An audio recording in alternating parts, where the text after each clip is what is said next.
speakers and presiding officers of the Commonwealth CSPOC held in Australia from 3 to 6 January 2023.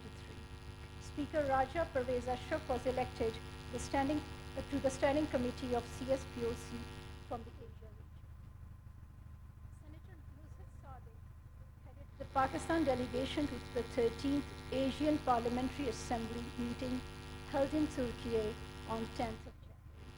The conference brings together parliamentary delegations from APA member countries and provides a forum to parliamentarians to discuss and develop common strategies for promoting peace, development and cooperation in Asia.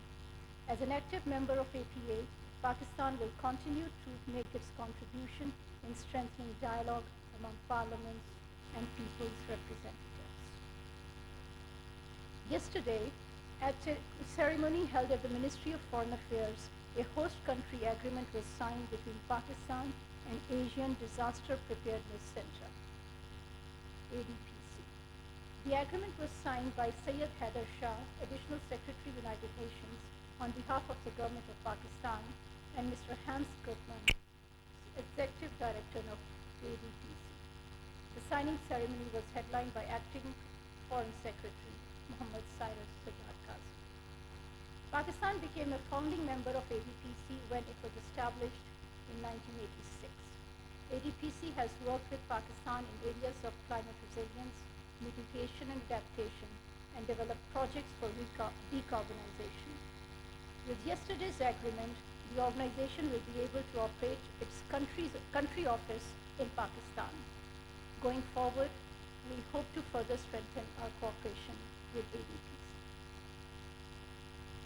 Pakistan has strongly condemned the terrorist attack that took place in Kabul on 11th of January. Yesterday, Foreign Minister Bilawal Bhutto Zardari spoke on telephone with Acting Afghan Foreign Minister Amir Khan Muttaqi and extended Pakistan's deepest sympathy and condolences. Condemning the terrorist attack in the strongest possible terms, the Foreign Minister underscored that terrorism posed a common threat to both Pakistan and Afghanistan and required a collective response. He reaffirmed Pakistan's complete solidarity with the people of Afghanistan in countering the scourge of terrorism and underlined our deep commitment to work with Afghanistan towards regional peace and stability. On the upcoming engagements, Foreign Minister Bilawal Bhutto Zardari and Minister of State for Foreign Affairs will attend the 53rd annual meeting of World Economic Forum taking place in Davos, Switzerland from 16th to 20th January. Pakistan is a regular participant in WEF meetings. At the forum, Pakistan will present its perspective on issues of global economic importance.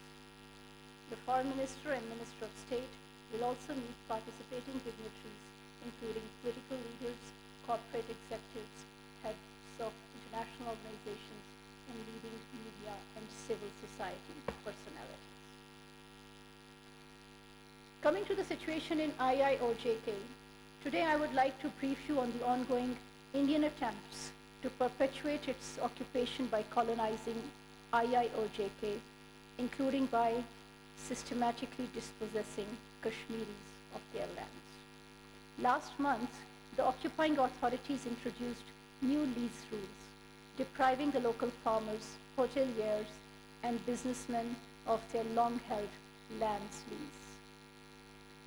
The local authorities have also intensified their campaign to seal or attach the properties of activists and resistance leaders. Under the amended Land Revenue Act, non-Kashmiris can purchase agricultural land and for commercial and other non-agricultural purposes. The Indian Army has been given sweeping powers to take possession of agricultural land and residential areas in any part of IIOJK, after declaring them as strategic. Reportedly, over 430,000 canals of land are already under illegal